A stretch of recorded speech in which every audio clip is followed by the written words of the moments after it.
সম্ভবত গালেবান হযরতে সুফিয়ান সাউরি রাহমাতুল্লাহ আলাইহি বলেছিলেন যে ওরা যদি আমাদেরকে দেখতো বলতো এরা পাগল, এরা কাফের, আমাদেরকে বলতো এরা কাফের, আর আমরা যদি তাদেরকে দেখতাম আমরা বলতাম এরা পাগল হয়ে গেছে।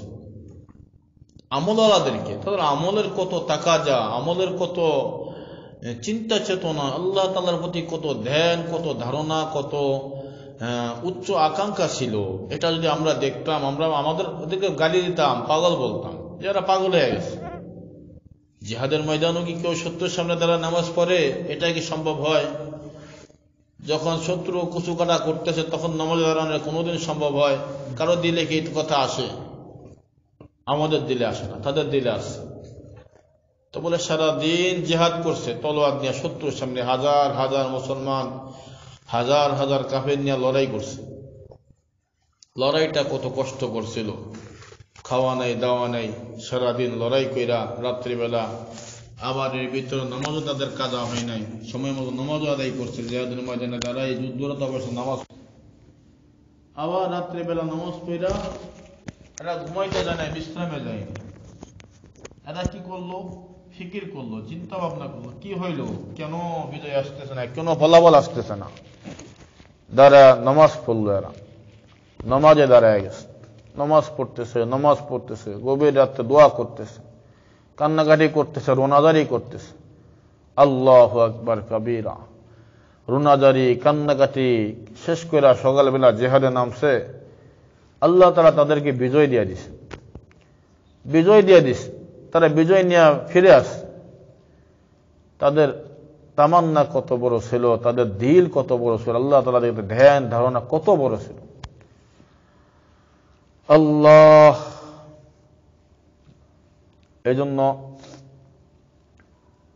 আমরা পূজা করি ঘুমের, আমরা মনে করি না ঘুমাইলে শরীর ভালো থাকে না, আমরা না করি অস্ত্র না থাকলে জিহাদ করা যায় না, আমরা না করি বস্তু না থাকলে রিজিক আসবে না। এটা আমাদের দিলে বসে গেছে, এটা আমাদের দোষ। এটা দোষ বলা যায় না, সামাজিক কালচার। আমরা এমন মানুষের সাথে চলাফেরা করি, এমন সমাজে বসবাস করি, এখানে আমাদেরকে এটাই শিক্ষা দেয়। এই সমাজ, এই কালচার, এই মানুষ, আমরা যারা আছি, আমাদের চিন্তা চেতনা হলো দুনিয়া নিয়ে, এটা আমাদেরকে এটাই শিক্ষা দেয়। আর তারা যে সমাজে ছিল, ওই সমাজ তাদেরকে শিক্ষা দিয়েছে কিছু ছাড়া কিছু হয়, কিছু ছাড়াই কিছু করতে পারেন তিনি হইলেন আল্লাহ, কিছু ছাড়াই রিজিক দিতে পারেন তিনি হইলেন আল্লাহ, কিছু ছাড়াই বিজয় দিতে পারেন তিনি হইলেন আল্লাহ। তিনি কারো মুখাপেক্ষী না। ওই দিল, ওই তামান্না যদি আমাদের দিলে আসতো, আল্লাহ জাল্লা শানহু আমাদেরকে ওরকম ভাবে মদত করতেন যেরকম মদত তাদেরকে করছেন।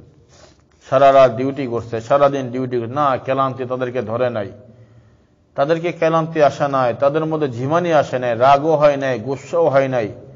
সেনাপতি হাজার হাজার সৈন্যবাহিনী নিয়ন্ত্রণ করতেছে, কারো ধমক দিয়ে কথা বলে নাই, অথচ সারা রাত ঘুমায়নি লোকটা। যারা সেনা প্রধান তাদের তো দায়িত্ব বেশি, তাদের তো ঘুম এমনি হারাম, খাওয়া নাই দাওয়া নাই, এরপরে লোকগুলির চালানো কত বড় একটা ঝামেলা। না, তারা নিয়ন্ত্রণ করছে নিজকে। কত বড় দিল তাদের আল্লাহ দিছে, কত বড় মন মানসিকতা আল্লাহ তাদেরকে দান করছেন। এমন দিলওয়ালা মানুষগুলো যখন হাত উঠাইছে, আল্লাহ তাদের হাতগুলি আর ফিরিয়ে দেয় নাই, কবুল করে নিছে। তো এটা দুনিয়ার কোনো শক্তি দেওয়া সম্ভব না, দুনিয়ার কোনো বস্তু দেওয়া সম্ভব না, দুনিয়ার কোনো খাবার দেওয়া সম্ভব না। এটা হইল ইমানি শক্তি দেওয়া সম্ভব, একমাত্র ইমানি শক্তি দেওয়া সম্ভব। আলাউদ্দিন সাবির রহমতুল্লাহ আলাই গালেবান সম্ভবত ওনার মামার কাছে ওনার আম্মাজান রেখে আসছে ওনাকে, যে ওনার আব্বা ছোটবেলায় মারা গেছে, রেখে মারা গেছে, এতিম ছিল। তো ভাইয়ের কাছে নিয়ে গেছে যে ভাই বাগনাটা রেখো, তোমার এখানে তো লোকজন লাগে, তুমি ওরা তোমার খাদে এসে রেখে দাও। ওনার মামা ওরা জগৎ বিখ্যাত বুজুর্গ, হাজার হাজার লোক দেশ বিদেশ থেকে আসে ওনার কাছে মুড়ি দেওয়ার জন্য। আসতেছে বুজুর্গ মানুষ, বাইগনারে বলছে বাইগনা তুমি খেদমত করো, মেহমানদারি করো, ওই যে মেহমানখানা আছে না, ওখানে খেদমত করো, যাও। মেহমানদারি খেদমতে লাগিয়ে দিস। বাইগনা মেহমানের খেদমত করতেছে। আল্লাহু আকবার কাবীরা। 1 বছর পার হয়ে গেছে, মা আসছে ছেলে দেখার জন্য। আইসা দেখতেছে ছেলের শরীর তো একেবারে কাঙ্গালসার হয়ে গেছে, না খায়া না দায়া, শুকায়া, শরীরে কিছু নেই, শরীরে কিছুই নেই, একেবারে হাড্ডিসার হয়ে গেছে। এখন বোন কান্নাকাটি শুরু করলো যে তুই 1 বছর এখানে ছিলি, কি কেমনে ছিলি, কি খাওয়া দাওয়া করস নাই, তোর এই অবস্থা কেন? বাইরে বলল, ভাই তোমার কাছে ছেলেটা ডেকে গেলাম, আর আমার ছেলের দূর অবস্থা, তুমি একটু খোঁজ খবর নেও না। কেন, কি হয়েছে? এত তো শরীরে কিছু নেই। কি গাছ কিছু নেই, কারণ কি? কয় খাওয়া দাওয়া করে নাই, কিছু না। কেন খাওয়া দাওয়া করবে না? ওরা দিয়েছে খাওয়ার ভিতরে, খাইব না কেন? মামা তো জানে খাওয়ার ভিতরে দিয়েছে, হয়তো খাইবে, ওখানে মেহমান খানা সারাদিনে আসে যায়, হয়তো খাইব, ওই খাইব না কেন? এখন বাইকনারে ডাকছে আলাউদ্দিন সাবির রহমতুল্লাহ, ডাকলো যে তুমি কি করলা, কি ব্যাপার, তোমার শরীরের অবস্থা কা? আপনি যা বলছেন আমি তা করছি, মেহমানদারি করতে বলছেন মেহমানদারি করছি। তো মেহমানদারি করছো তো তোমার শরীরের অবস্থা, খাওয়া দাওয়া করো নাই? বলে আপনি তো আমার খাইতে বলেন নাই। আল্লাহু আকবার, 1 বছর হয়ে গেছে, আপনি তো আমার খাইতে বলেন নাই, মেহমানদারি করতে পারেন, মেহমানদারি করছি। আল্লাহু আকবার। তো 1 বছর তুই খাস নাই, 1 বছর তুই কেমনে ছিলি? আমি 1 বছর আল্লাহ জিকির খায়া বাইসা আছি। আমার যখন ক্ষুধা লাগে আমি জিকির করি, জিকির করলে আমার ক্ষুধা মিটে যায়। আল্লাহু আকবার। ইবাদত, বন্দেগী, ইশক, মাশুক, আব্দ আর গোলামের সম্পর্ক তো এরকম, আল্লাহর সাথে বান্দার সম্পর্ক এরকমই। আল্লাহ তাআলা না খাওয়া মানুষের বাঁচায় রাখতে পারেন। আলাউদ্দিন সাবির রহমতুল্লাহ আলাইহি কত বড় জগৎ বিখ্যাত বুজুর্গ হইল। উনি পাগল পাগল বেশি চলাফেরা করত, নামাজ পড়তে গেছে মসজিদে, পাগল, সবাই বলতো পাগল, ওনারা পাগলই মনে করত। তো সামনের কাতারে যায় বসে, সুন্নত তরিকায় ইমাম সাহেবের সামনে যায় বসছে, বাদশাহী মসজিদ, বাদশাহ নামাজ পড়ে এখানে, উনি যা সামনে বসে। বসার পরে ওনারে মসজিদের লোকেরা বলল তুমি পিছনের কাতারে বসো, এখানে রাজা বাদশাহরা বসবে, তুমি পিছনে বসো। পিছনে গেছে আর লোকেরা বলে তুমি পিছনে যা, পাগল তুই পিছনে যা, সামনে কেন আইসো, পিছনে যা বসো। যেখানে যায় ওখান থেকে পিছনে পাঠায়। সবাই মনে করতেছে পাগল মানুষ, মসজিদের ব্যাপারে কেমন করে না করে, পাগল মনে করে পিছনে পাঠায় দেয়। পিছনে পাঠাইতে একবার এক পর্যায়ে মসজিদ থেকে বাইরে করে দিস, বাইরে যা, দাঁড়া, তুই দাঁড়া, তুই কি নামাজ পড়বি, পাগল মানুষ নামাজ পড়তে দেয় না। এখন মসজিদ থেকে বাইরে হয়ে দাঁড়ায় রয়েছে, নামাজের সময় হয়েছে, দাঁড়ায় কয় আল্লাহর ঘরে বিছান নাই, আল্লাহর ঘরে ইনসাফ নাই, শুনলাম আল্লাহর ঘর এখানে নাকি, এখানে কোনো ভেদাভেদ থাকে না। এখন আল্লাহর ঘরে আমার নামাজও জায়গা হইল না, বাইরে দাঁড়ায় যে খোদার ঘরে বিছান নাই, ইনসাফ নয়, খোদার ইবাদত আমি করবো না। আল্লাহ তাআলার গোলাম মনিব আর গোলামের সম্পর্ক, আল্লাহর সাথে কেমন সম্পর্ক? না, নামাজ পড়বো না, যে মালিকের ঘরে ইনসাফ নাই ওই মালিকের ইবাদত করবো না। কিন্তু সেটা আল্লাহর পাগল। এখন একামত চলতেছে, মুয়াজ্জিন একামত দেয়, ও তো দাঁড়িয়ে এসে নামাজ পড়বো না, আমি নামাজ পড়বো না। আল্লাহ, ইমাম সাহেব তাকবীর বলতেছে, আল্লাহু আকবার। ওনার দিলের মধ্যে জ্বালা পড়া বাইরে গেল। উনি বলতেছে, মসজিদ আমারে তো নামাজ পড়তে দেয় না, তো আমার নামাজটা তুই পড়, আমার নামাজ তুই পড়। ইমাম সাহেব রুকুতে যায়, আল্লাহু আকবার, মসজিদও কটমট করে রুকুর মধ্যে যায়, মসজিদও লড়তে আছে। ইমাম সাহেব আল্লাহু আকবার দাঁড়া, মসজিদও দাঁড়ায়। ইমাম সাহেব সেজদার মধ্যে, মসজিদের সেজদার মধ্যে। সুবহানাল্লাহ। লোকেরা বলে ঘটনা কি হইল? এখন সবাই তালাশ করে বাইর করলো যে পাগলের বাইর করে দিয়েছে, পাগলা দাঁড়া মসজিদে নামাজ পড়াইতেছে।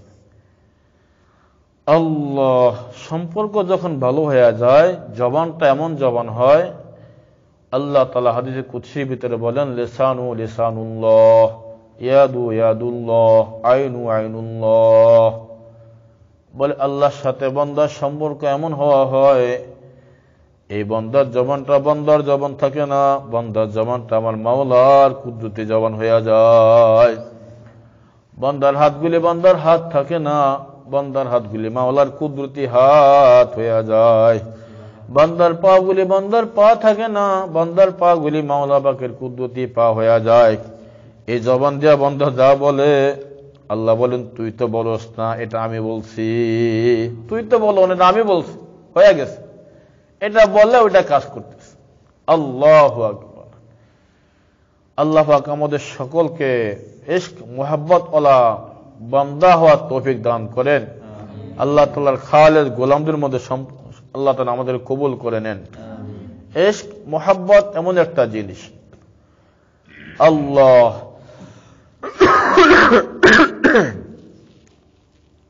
এগুলি আল্লাহওয়ালাদের কাছে গেলে শোনা যায়, বোঝা যায়, দেখা যায়। আমাদের কাছে তো এগুলি নাই। আমাদের কাছে আছে দুনিয়া,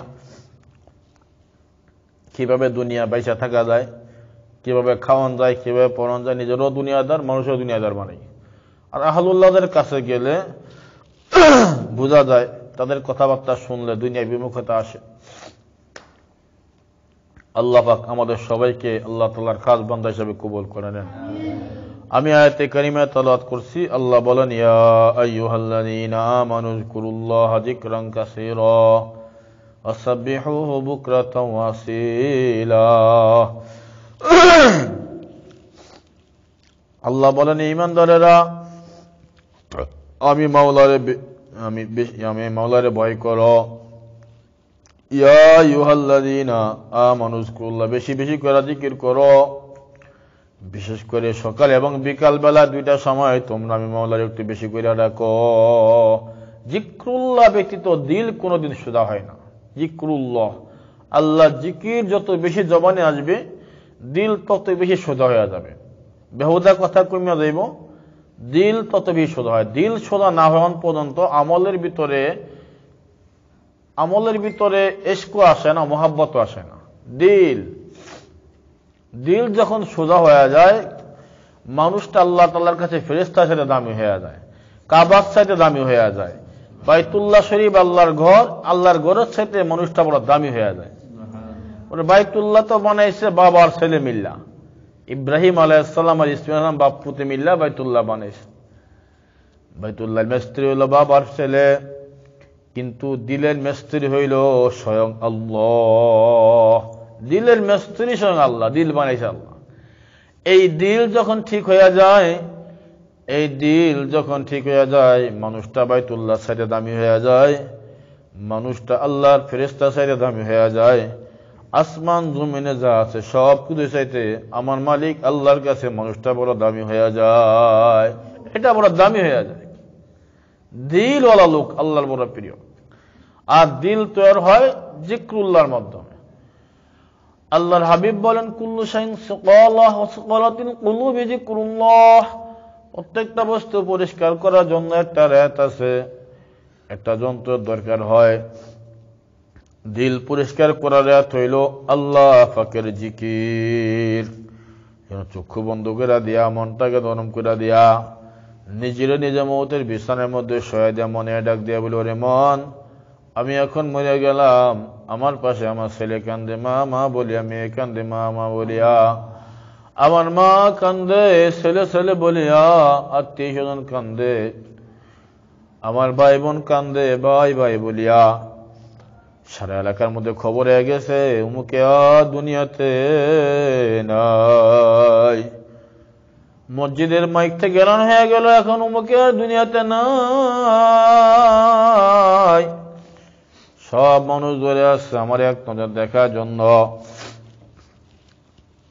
সবাই এসে কান্নাকাটি করতেছে, হাহুতাশ করতেছে, কত রকমের কথা বলা বলি করতেছে। যতই কান্নাকাটি করুক, যতই হাহুতাশ করুক, যতই ফ্রেশান হোক না কেন, আল্লাহ মৌতের বিছানার মধ্যে পড়ে গেলে আর কোনোদিনও ফিরে আসা সম্ভব না। সবাই দরিয়াটা ঘর থেকে বাইর করে উঠানের মধ্যে রাখি, আস্তে আস্তে বেড়া দিয়া কাপড় আমারে গোসল দেওয়া শুরু করে দিবে। গোসলের পর কাফনের মধ্যে জড়াইয়া মাথার মধ্যে বান্ধিয়া দিবে, পায়ের মধ্যে বান্ধিয়া দিবে, কোমরের মধ্যে বান্ধিয়া প্যাকেট বানায়া খাটের মধ্যে শোয়া আস্তে আস্তে বাড়ির থেকে বের করে রওনা হয়ে যাবে। পিছনে পিছনে ছেলে মেয়েরা ডাকবে আল্লাহ, ছেলে ডাকবে মা মা বলিয়া, মেয়ে ডাকবে মা মা বলিয়া, আব্বা আব্বা বলিয়া। আর কোনোদিনও জবাব দেওয়া যাবে না। মা দুঃখিনী গড়াগড়ি খেয়ে কাঁদবে, আব্বাজান মাথার মধ্যে হাত দিয়া বসিয়া যাবে, সবাই পাগলের মতো পেরেশান হয়ে যাবে। মাঠের মধ্যে রাখিয়া 4 তাকবীর দিয়া জানাজা দিয়া চিরদিনের জন্য আমার আপনারই বিদায় করিয়া দিয়া আস্তে আস্তে কবরের কাছে নিয়ে দৌড়িয়া কবরের মধ্যে শোয়া দিয়া উপরে বাঁশের চালে দিয়া চাটাই দিয়া যে যার মতো বাড়ি ঘরের দিকে চলিয়া যাইবে, আমি আর আপনি অন্ধকার ঘরে একা একা পড়িয়া থাকবো। কবরে ছেলেও থাকবে না, মেয়েও থাকবে না, মাও থাকবে না, বাবাও থাকবে না, ভাইও থাকবে না, বন্ধুও থাকবে না। না না না, কেউই আমার কবর আমার সাথী হবে না। মনে ডাক দিয়ে বলি, ওরে মন, কবরে ছেলে নাই, মেয়ে নাই, মা নাই, বাবা নাই, বন্ধু নাই, বান্ধব নাই, সাথী নাই, বাতি নাই, কিছুই নাই, কিছুই নাই। আমার কবরে আমার আল্লাহ বাদে কেহ মাবুদ নাই, আল্লাহ বাদে কেহ মাবুদ নাই। যে মাওলা আমার কবরের সাথী হবে, বাতি হবে, বন্ধু হবে, আমার মাওলা না লয়ে আমি কবরে যাব না। আমার মাওলারে বেজার করিয়া কবরে যাব না। এই খেয়াল করা যখন দুরূদ শরীফ পড়ব তখন খেয়াল করবো আল্লাহর হাবিব আমার দুরূদ শরীফ শুনতেছেন, ফেরেশতারা পৌঁছে দিতেছেন। যখন ইস্তিগফার পড়ব তখন খেয়াল করবো, মাবুদ রে, আমার মতো গুনাহগার আর কেউ নেই, আল্লাহ আমার জীবনের গুনাহ মাফ করিয়া দেন। যখন সুবহানাল্লাহ, আলহামদুলিল্লাহ, আল্লাহু আকবার জিকির করব তখন খেয়াল করব আমার মাওলা আমার দিকে তাকায় আছেন। যখন লা ইলাহা ইল্লাল্লাহ জিকির করব তখন খেয়াল করব আল্লাহ বাদে কেহ মাবুদ নাই। যখন ইল্লাল্লাহ ইল্লাল্লাহ জিকির করব তখন খেয়াল করব আমার কলবে আল্লাহই আছেন, আমার কলবে আল্লাহই আছেন। যখন আল্লাহ আল্লাহ জিকির করব তখন খেয়াল করব আমার মাওলারে ডাকি, আমার মাওলা আমার নাক ও কপালের মধ্যে থালা জায়গার দিকে তাকায় আছেন। আমি বলি আল্লাহ, আল্লাহ বলেন লাব্বাইক আবদে বান্দা, আমারে বলাও আমি তোমার কাছে হাজির আছি। মাওলার হাজির নাজির জেনে সবাই দুরূদ শরীফ আল্লাহুম্মা সাল্লি আলা সাইয়্যিদিনা ওয়া নাবিয়িনা ওয়া শাফি'িনা ওয়া হাবিবানা ওয়া মাওলানা মুহাম্মদ সাল্লাল্লাহু আলাইহি ওয়া আলা আলিহি ওয়া সাহবিহি ওয়া বারাকা ওয়া সাল্লাম। আল্লাহুম্মা